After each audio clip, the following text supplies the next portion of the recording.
അങ്ങനെ നമ്മുടെ സബ്സ്ക്രൈബർ മച്ചന്മാരുടെ എല്ലാ റിക്വസ്റ്റ് പ്രകാരം ഞാൻ തേണ്ട നമ്മുടെ ഖലീഫ ബസ്സും കൊണ്ട് വന്നിരിക്കുകയാണ്. ഖലീഫയുടെ സായിദ് മസൂദും കൊണ്ടാണ് കേട്ടോ ഞാൻ വന്നിരിക്കുന്നത്. വേറെ ലെവൽ സാധനം എന്ന് പറയണമെങ്കിൽ ഗൈസ്, വേറെ ലെവൽ ഐറ്റം കൊണ്ടാണ് ഞാൻ വന്നിരിക്കുന്നത്. അപ്പോൾ ഈ ഒരു ബസ്സിലാണ് നമ്മളിന്ന് ഡ്രൈവ് പോകുന്നത്. മൊത്തത്തിൽ ലൈറ്റ് ഇട്ട് അങ്ങ് നമ്മൾ മിന്നിച്ചിരിക്കുകയാണ് വണ്ടി. ഈ വണ്ടിയുടെ ഗ്രാഫിക്സ് വർക്കാണ് കേട്ടോ എനിക്ക് ഭയങ്കരമായിട്ട് ഇഷ്ടപ്പെട്ടത്. വേറെ ലെവൽ രീതിയിലാണ് വണ്ടി ചെയ്തിരിക്കുന്നത്. ഞാനിപ്പോൾ ഇങ്ങനെ വീഡിയോ എടുക്കുന്ന ഭയങ്കര സ്പീഡിലാണെന്ന് തോന്നുന്നു. അത് എൻ്റെ കുറ്റമല്ല. ഇതിൻ്റെ അകത്ത് ഇങ്ങനെ നടക്കുമ്പോൾ ഭയങ്കര സ്പീഡാണ് ഗൈസ്. അതെന്താണെന്ന് എനിക്ക് അറിയാൻ പാടില്ല. അത് കുറച്ച് സ്പീഡ് കുറച്ചിരുന്നെങ്കിൽ നല്ലതായിരുന്നു. വേറെ ലെവൽ രീതിയിലാണ് നമ്മുടെ നെയിം ബോർഡിലൊക്കെ ലൈറ്റ് കത്തുന്നത്. അപ്പോൾ ഈ ഒരു വണ്ടി എടുത്തിട്ട് നമ്മളിപ്പം ഒരു ചെറിയ ട്രിപ്പാണ് ഗൈസ് പോകാനായിട്ട് തുടങ്ങുന്നത്. അതൊരു വില്ലേജ് പോലത്തെ ഒരു ഏരിയയിലോട്ടാണ് കേട്ടോ നമ്മൾ പോകുന്നത്. എന്തായാലും ഞാൻ അങ്ങനത്തെ റൂട്ടൊക്കെ ഓടിക്കാനായിട്ടാണ് ഗൈസ് ഏറ്റവും കൂടുതൽ ഇഷ്ടപ്പെടുന്നത്. വെറുതെ ഒരു ഹൈവേ ഓടിക്കുവാണെങ്കിൽ നമുക്ക് അത്രയും വൈബ് കിട്ടത്തില്ലല്ലോ. ഇതാണ് വണ്ടിയുടെ ഇൻറ്റീരിയർ. വേറെ ലെവൽ രീതിയിലാണ് ഇൻറ്റീരിയർ ഒക്കെ സെറ്റ് ചെയ്തിരിക്കുന്നത്. കഴിഞ്ഞ പ്രാവശ്യം നമ്മൾ കൊമ്പൻ ഓടിച്ചായിരുന്നു, ബട്ട് അതൊരു സ്റ്റോക്ക് കണ്ടീഷനിലിരുന്ന വണ്ടിയാണ്. അതുപോലെ അല്ല ഈ ഒരു വണ്ടി മൊത്തത്തിൽ വർക്ക് ചെയ്തിരിക്കുന്ന വേറെ ലെവൽ സാധനമാണ്. ഇവിടെ സൈഡിലേക്ക് നോക്കുമ്പോൾ നമ്മുടെ ഒരു ഗ്ലാസ് ഒക്കെ തുറന്ന് വരുന്ന കാണാനായിട്ട് പറ്റും. എൻ്റെ മോനെ വേറെ ലെവൽ കേട്ടോ. അതിൻ്റെ കൂട്ടത്തിൽ നമുക്ക് എഞ്ചിൻ കവർ ഓപ്പൺ ചെയ്യാനായിട്ട് പറ്റും. എന്തായാലും എഞ്ചിൻ കവർ ഓപ്പൺ ചെയ്ത് നമുക്ക് ഓടിക്കാം. അതാണെന്ന് തോന്നുന്നു വണ്ടിക്ക് നല്ലത്. എഞ്ചിൻ കവർ ഓപ്പൺ ചെയ്യുമ്പോൾ വണ്ടിയുടെ ലുക്ക് ഒന്നുകൂടെ കൂടുവാണെന്ന് എനിക്ക് തോന്നുന്നു കേട്ടോ. അതുപോലെ തന്നെ നമ്മുടെ ഈ ഒരു ലഗേജസ് ഒക്കെ വെക്കാൻ പറ്റുന്ന ഒരു സ്ഥലവും തന്നെ ഇവിടെ ഓപ്പൺ ചെയ്യാനായിട്ട് പറ്റുന്നുണ്ട്. അതുകൊണ്ട് 3 നമുക്ക് ഒരുമിച്ചാണ് കേട്ടോ ഓപ്പൺ ചെയ്യാനായിട്ട് പറ്റുന്നത്. അപ്പോൾ നമുക്ക് പുതിയ വണ്ടി ഇവിടെ നിന്ന് അങ്ങ് ഇറക്കിയേക്കാം. ഇറങ്ങിയപ്പം തന്നെ ചെറിയ രീതിയിൽ മഴ പെയ്യുന്നുണ്ട്. എന്തായാലും മഴ പെയ്യുമ്പോൾ ഒരു പ്രത്യേക വൈബാണല്ലോ. അത് ഞാൻ എല്ലാ വീഡിയോസിലും പറയാറുണ്ട്.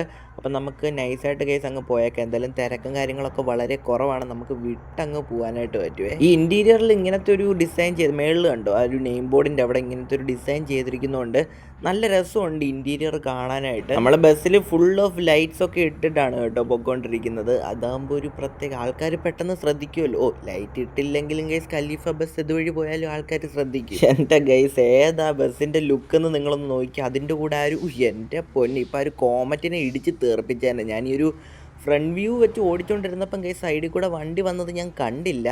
കുഴപ്പമില്ല കേട്ടോ, അതിനൊന്നും പറ്റിയില്ല. അല്ലായിരുന്നെങ്കിൽ ഇപ്പം അത് ഫുള്ള് സീനായേനെ. ഞാൻ എന്തായാലും ഒരു ലക്ഷ്യമില്ലാണ്ടാണ് ഇങ്ങനെ വണ്ടി ഓടിച്ചുകൊണ്ടിരിക്കുന്നത്. നമുക്ക് നേരത്തെ എന്നൊക്കെ പറയുകയാണെങ്കിൽ ഞാനിപ്പോൾ ടൂർ മോഡൊന്നും അല്ല എടുത്തിരിക്കുന്നത്. ടൂർ മോഡായിരുന്നെങ്കിൽ നമ്മളൊരു ലക്ഷ്യം വെച്ചായിരിക്കുമല്ലോ പോകുന്നത്. ഓക്കെ, ചെറുതായിട്ട് നമ്മുടെ വണ്ടി ആ ബസ്സിൽ പോയൊന്ന് തട്ടിയിട്ടുണ്ട് കേട്ടോ. എന്തായാലും പ്രത്യേകിച്ച് കുഴപ്പമൊന്നുമില്ല. നമ്മൾ ട്രാഫിക്കിൽ തന്നെയാണ് കേട്ടോ കിടക്കുന്നത്. ആ ബസ്സുകാരൻ ഇറങ്ങില്ലെന്ന് തോന്നുന്നു നമ്മൾ വന്ന് ഇടിച്ചത്. എന്തായാലും പ്രത്യേകിച്ച് ആർക്കും ഒരു കുഴപ്പമില്ലല്ലോ. അപ്പോൾ നമുക്കെന്തായാലും കേസ് ഇവിടെ നിന്ന് അങ്ങ് കയറി പോയേക്കാം. രാജാവിന് എന്ത് ക്യൂ, നമുക്കെന്തായാലും കയറി അങ്ങ് പോയേക്കാം. നമുക്കിവിടെ നിന്ന് നേരെ റൈറ്റാണ് കേട്ടോ പോകേണ്ടത്. ഗൈസ് നിങ്ങൾക്ക് ആർക്കെങ്കിലും ഈ ഒരു ഹൈ റേഞ്ച് പോലത്തെ ഏരിയ വല്ല അറിയാമെങ്കിൽ ജസ്റ്റ് ഒന്ന് കമൻറ്റ് ചെയ്യുക. നമുക്ക് അടുത്ത പ്രാവശ്യം അങ്ങോട്ട് ട്രിപ്പ് പോവാം. ഓക്കെ, ഇപ്പം നമ്മൾ എന്തായാലും ചെറിയൊരു വില്ലേജിലോട്ടാണ് കേട്ടോ പോകുന്നത്. അപ്പോൾ വില്ലേജിനകത്തും നല്ല നല്ല സ്ഥലങ്ങൾ കാണും. എനിക്ക് ഗൈസ് ഇതുപോലത്തെ വലിയ വണ്ടികളൊക്കെ ഉണ്ടല്ലോ, ഈ ഒരു ചെറിയ ചെറിയ സ്ഥലങ്ങളിലൊക്കെ കൊണ്ട് ഇറക്കണമെന്ന് ഭയങ്കര ആഗ്രഹമാണ്. ഇപ്പം അത് ഏതോ ഒരു പാലത്തിൻ്റെ മണ്ടയ്ക്കൂടാണ് നമ്മൾ പോകുന്നത്. ഇതേ സൈഡിലോട്ട് നോക്കുകയാണെങ്കിൽ നല്ല അടിപൊളി ആറ് നമുക്ക് കാണാനായിട്ട് പറ്റുന്നുണ്ട്. അപ്പോൾ അതിൻ്റെ ആ ഒരു സൈഡിലൊക്കെ എങ്ങനെ വണ്ടി കൊണ്ട് ഇറക്കാൻ പറ്റിയിരുന്നെങ്കിൽ കൊള്ളാമായിരുന്നു. പക്ഷേ ഇവിടെങ്ങും ഗൈസ് അത് ഇറക്കാനായിട്ടുള്ളൊരു സ്ഥലം കാണുന്നില്ല കേട്ടോ. ഏതെങ്കിലും ഒരു ചെറിയ വഴി കിട്ടിയിരുന്നെങ്കിൽ നമ്മൾ അതുവഴി വണ്ടി ഇറക്കിക്കൊണ്ട് പോയേനെ. നേരത്തെ ഞാൻ ഇതുപോലത്തെ ഓരോ സ്ഥലങ്ങളിലൊക്കെ ആയിരുന്നു പൊയ്ക്കൊണ്ടിരുന്നത്. നേരത്തെ പണ്ട് നമ്മുടെ നവൻ വെയിറ്റിൽ പണ്ട് വീഡിയോസ് ഇട്ടുകൊണ്ടിരുന്ന സമയത്ത് നമ്മുടെ വലിയ മറ്റേ നെപ്പോളിയൻ ഉണ്ടല്ലോ, അതിലിങ്ങനെ ഓഫ് റോഡൊക്കെ പോകുമായിരുന്നു. അതൊക്കെ ഒരു വേറെ ലെവൽ വൈബായിരുന്നു. ഞാൻ നോക്കട്ടെ ഗൈസ്, നമുക്ക് പറ്റുവാണെങ്കിൽ ഈ ചാനലിൽ ഒരു ഓഫ് റോഡൊക്കെ പോകാം. അതൊക്കെ ഇപ്പം കിട്ടുമോ എന്ന് എനിക്ക് അറിയാൻ പാടില്ല. എന്തായാലും ഞാൻ ട്രൈ ചെയ്യാം. ഞാൻ മാക്സിമം വണ്ടി ഹോൺ അടിച്ചാണ് കേട്ടോ പോകുന്നത്. അങ്ങനെ ആകുമ്പോൾ എല്ലാവരും വഴി മാറ്റി തരുമല്ലോ. അപ്പം നമുക്ക് പെട്ടെന്ന് അങ്ങ് പോകാനായിട്ട് പറ്റും. ഇനി ഞാൻ എന്തായാലും ആ ഒരു വില്ലേജ് പോലത്തെ ആ ഒരു ഏരിയ എത്തിയിട്ട് വരാം. ഇവിടുന്ന് കുറച്ച് ദൂരമുണ്ട്. അപ്പോൾ ഇനിയും അവിടെ എത്തിയിട്ട് കാണാവേ. ഓക്കെ ഗൈസ്, അപ്പം എന്തായാലും കറങ്ങിത്തിരിഞ്ഞ് ഞാൻ നേരെ ആ ഒരു വില്ലേജ് പോലത്തെ ആ ഒരു ഏരിയയിലേക്ക് വന്നിരിക്കുകയാണ്. അപ്പോൾ അതുകൊണ്ട് ഇങ്ങോട്ട് വന്നപ്പം റോഡിൻ്റെ വീതി കുറച്ചുകൂടെ ചെറുതായിട്ടില്ല. അപ്പോൾ ഇനി മുന്നോട്ട് പോകുമ്പോൾ കുറച്ചുകൂടെ ചെറുതാകുമെന്നാണ് എൻ്റെ ഒരു വിശ്വാസം ഗൈസ്. ഇതിലും ചെറിയൊരു റോഡിൽ കൂടെ ഓടിക്കണമെന്നാണ് കേട്ടോ എൻ്റെ ഒരു ആഗ്രഹം. പക്ഷേ ഇതിലും ചെറിയ റോഡ് ഇതിലുണ്ടോ എന്ന് എനിക്ക് അറിയാൻ പാടില്ല. എന്തായാലും ഓപ്പോസിറ്റ് വേറെ വണ്ടിയൊന്നും വരുന്നില്ല എന്നുള്ള വിശ്വാസത്തിലാണ്. കുഴപ്പമില്ല കേട്ടോ, ഇടിച്ചൊന്നും ഇല്ലെന്നാണ് എനിക്ക് തോന്നുന്നത്. അപ്പോൾ അതുകൊണ്ട് ചെറിയൊരു കയറ്റത്തിലൂടെയാണ് നമ്മുടെ വണ്ടി ഇപ്പം പോയിക്കൊണ്ടിരിക്കുന്നത്. ഇവിടെ ഗൈസ്, ഇവിടെ അടുത്ത് ഞാൻ ഈയിടെ ഒന്ന് വന്നായിരുന്നു. ഇവിടെ അടുത്ത് ചെറിയൊരു മാർക്കറ്റ് പോലുണ്ട്. അപ്പോൾ അതിൻ്റെ നടുക്കൂടെ നമുക്ക് ഷോർട്ട് കട്ട് കയറി പോകാനായിട്ട് പറ്റും കേട്ടോ. അപ്പോൾ ഒത്തിരി ഇങ്ങനെ കറങ്ങേണ്ട ആവശ്യമില്ല. അങ്ങനെ ഷോർട്ട് കട്ട് കയറി പോവുകയാണെങ്കിൽ നമുക്ക് എണ്ണ ലാഭിക്കാമല്ലോ. പ്രത്യേകിച്ച് നമ്മളിത് ട്രിപ്പിനൊന്നും വന്നിരിക്കുന്നതല്ല, വെറുതെ വണ്ടി ഓടിക്കാനായിട്ട് വന്നിരിക്കുന്നതാണ്. അപ്പം വെറുതെ എന്തിനാണ് എണ്ണ കത്തിക്കുന്നത്? അത് മാത്രമല്ല, അതുവഴി വണ്ടി ഓടിക്കുന്നതും ഒരു പ്രത്യേക വൈബാണ്. അതെ അതെ അതെ അതെ, ഈ ലെഫ്റ്റിൽ കാണുന്ന ഈ ഒരു മാർക്കറ്റ് കണ്ടോ, ഇതിൻ്റെ ഇടയ്ക്കൂടാണ് നമ്മുടെ വണ്ടി ഓടിക്കാനായിട്ട് പോകുന്നത്. പിന്നെ വേറൊരു പ്രശ്നം എന്ന് പറയുകയാണെങ്കിൽ ഈ ഒരു വണ്ടിയുടെ ഗ്രൗണ്ട് ക്ലിയറൻസ് വളരെ വളരെ കുറവാണ്. അപ്പോൾ അത് മാത്രമല്ല, ഫ്രണ്ടിൽ ലിപ്പും വെച്ചിട്ടുണ്ട്. അപ്പോൾ മിക്കവാറും ഗൈസ് അടി തട്ടുമെന്നാണ് എനിക്ക് തോന്നുന്നത്. എന്തായാലും അടി തട്ടാത്ത രീതിയിൽ വേണം നമ്മുടെ വണ്ടി കൊണ്ടുപോകാനായിട്ട്. ഇവിടെ നിന്ന് ഇങ്ങോട്ട് കയറാനായിട്ട് കുറച്ച് ടാസ്ക് ഉണ്ട്. എന്തായാലും കുഴപ്പമില്ല കേട്ടോ. ഇനി ഫ്രണ്ടിലോട്ട് പോകുമ്പം ചെറിയൊരു ഇറക്കം പോലെയാണ് വരുന്നത്. അപ്പോൾ അവിടെ ഫ്രണ്ട് തട്ടുവാണെങ്കിൽ ആ ലിപ്പോടെ അങ്ങ് പോവും കേട്ടോ. അപ്പം നമുക്ക് വളരെ സൂക്ഷിച്ച് വേണം വണ്ടി കൊണ്ടുപോകാനായിട്ട്. എന്തായാലും ഇപ്പോൾ ഈ ഒരു മാർക്കറ്റിൽ വലിയ തിരക്കൊന്നുമില്ല. തിരക്കുള്ള സമയത്ത് നമുക്ക് ഇതുവഴി വണ്ടി കയറ്റാനായിട്ടൊന്നും പറ്റത്തില്ല കേട്ടോ.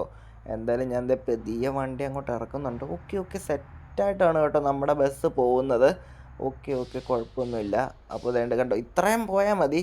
അതിനുവേണ്ടി നമ്മൾ ഗൈസ് അങ്ങനെ കറങ്ങി വരേണ്ടി വരും. അപ്പം ഞാൻ എപ്പോൾ ഈ ഒരു റൂട്ടിൽ വന്നാലും ഇതുപോലാണ് കേട്ടോ വരുന്നത്. മിക്ക ആൾക്കാർക്ക് ഈ ഒരു വഴി അറിയത്തില്ലെന്ന് തോന്നുന്നു, അല്ലെങ്കിൽ അവരൊക്കെ ഇതുവഴി ഇറങ്ങി വരത്തില്ലേ. എല്ലാവരും വേണ്ട സ്ട്രെയിറ്റ് റോഡിൽ കൂടാണ് പോകുന്നത്. അപ്പോൾ ഇവിടെ നമുക്ക് നേരെ ലെഫ്റ്റാണ് പോകേണ്ടത്. Okay guys, suppose set. ഇനി എന്തെങ്കിലും ചായയോ അങ്ങനെ വല്ലതും കുടിക്കണം. രാവിലെ ഗൈസ് നമ്മുടെ ബസ്സുമായിട്ട് ഇറങ്ങിയാണ്, ഇതുവരെ ഒന്നും കഴിച്ചിട്ടില്ല. ഇവിടെ എന്തോ വലിയ ബ്ലോക്ക് ആണല്ലോ. ഓ, നമുക്കെന്ത് ബ്ലോക്ക് ഗൈസ്, നമുക്ക് കയറി അങ്ങ് പോയേക്കാം. ഫ്രണ്ടിൽ എന്തുകൊണ്ട് സംഭവിച്ചിട്ടുണ്ട്. അപ്പോൾ ഓപ്പോസിറ്റ് വേറെ വണ്ടി വന്നാൽ നമ്മൾ കുടുങ്ങിപ്പോകും കേട്ടോ. ഇവിടെ എന്താണ് സംഭവിച്ചത്? ഓക്കെ, ഇതേണ്ട ഇവിടെ ഒരു ആക്സിഡൻ്റ് ആണ് കേട്ടോ. ഇതെന്താണ്, ഒരു ഫോർച്യൂണറിൽ ഇതേണ്ട ഒരു പിക്കപ്പ് വന്ന് ഇടിച്ചിരിക്കുന്നു. ആ ബെസ്റ്റ്. എന്തായാലും പിക്കപ്പുകാരൻ്റെ കാര്യത്തിൽ ഒരു തീരുമാനമായിട്ടുണ്ട്. ഒരു ഫോർച്യൂണറിൻ്റെ ഓരോ പാർട്സ് വാങ്ങിക്കണമെങ്കിൽ ഗൈസ് എന്തോരം പൈസയാണ്. ഓക്കെ, അവരെന്തെങ്കിലുമൊക്കെ ആയിട്ട് നമുക്കങ്ങ് പോയേക്കാം കേട്ടോ. ഇവിടെ എങ്ങും നമ്മുടെ ബസ്സൊന്നും ഒതുക്കാനായിട്ടൊരു സ്ഥലമില്ല. പക്ഷേ അങ്ങനെ ഒരു സ്ഥലം ഉണ്ടായിരുന്നെങ്കിൽ എവിടെയെങ്കിലും ഒന്ന് ഒതുക്കി ഇട്ടിട്ട് നമുക്ക് എന്തെങ്കിലും ചായയോ വല്ലതും കുടിച്ചിട്ട് വരാമായിരുന്നു കേട്ടോ. അപ്പോൾ ഇവിടെ എങ്ങും എവിടെ നിർത്തും? ദണ്ട് അവിടെ ഒരു സ്ഥലം ഉണ്ടെന്ന് തോന്നുന്നു. ഓക്കെ ഓക്കെ, ദണ്ട് ഈ ഒരു ട്രക്കിൻ്റെ സൈഡിലേക്ക് ഗൈസ് നമുക്കങ്ങ് വണ്ടി നിർത്തിയേക്കാവേ. ഓക്കെ, നമ്മുടെ ചെറുക്കനെ തന്നെ ഇവിടെ സെറ്റായിട്ട് പാർക്ക് ചെയ്തിട്ടുണ്ട്. ഫുൾ ലൈറ്റൊക്കെ ഇട്ടാണ് കേട്ടോ ഇവിടെ നിർത്തിയിരിക്കുന്നത്. അങ്ങനെ ആകുമ്പോൾ ആരെങ്കിലും ഒക്കെ വണ്ടി കാണാനായിട്ട് ഓടി വരുമല്ലോ. അതൊക്കെ കാണുമ്പോൾ നമുക്കൊരു ചെറിയ സന്തോഷമാണ്. ഫുൾ ലൈറ്റ് ഇട്ടിട്ടുണ്ട്. ഇതിപ്പോൾ രാവിലെ ആയതുകൊണ്ട് കാണാത്തതാണ്. അപ്പോൾ ഗൈസ്, ഈ ഒരു വീഡിയോ ഇത്രേ ഉള്ളൂ. നിങ്ങൾക്കൊരു ചെറിയ വീഡിയോ ഇഷ്ടപ്പെട്ടെങ്കിൽ ജസ്റ്റ് ഒന്ന് ലൈക്ക് ചെയ്യുക, ചാനൽ സബ്സ്ക്രൈബ് ചെയ്യുക. അപ്പോൾ അടുത്ത ദിവസം ഇതിൽ അടിപൊളി ഒരു കിടക്കാച്ച് വീഡിയോ ആയിട്ട് കാണാം. അപ്പോൾ അടുത്ത ദിവസം ഞാൻ ഏത് ബസ്സായിട്ട് വരണമെന്ന് നിങ്ങൾ ജസ്റ്റ് ഒന്ന് കമൻറ്റ് ചെയ്യുക. ആ ബസ്സായിട്ടായിരിക്കും ഞാൻ വരുന്നത്. കഴിഞ്ഞ വീഡിയോയിൽ എല്ലാവരും പറഞ്ഞത് ഖലീഫ ബസ്സായിട്ട് വരണമെന്നാണ്. അപ്പോൾ ഈ ഒരു വീഡിയോയിൽ ഞാൻ ആ ഒരു ബസ്സായിട്ട് വന്നിട്ടുണ്ട്. അപ്പോൾ അടുത്ത വീഡിയോയിൽ ഏത് വേണമെന്ന് പറ.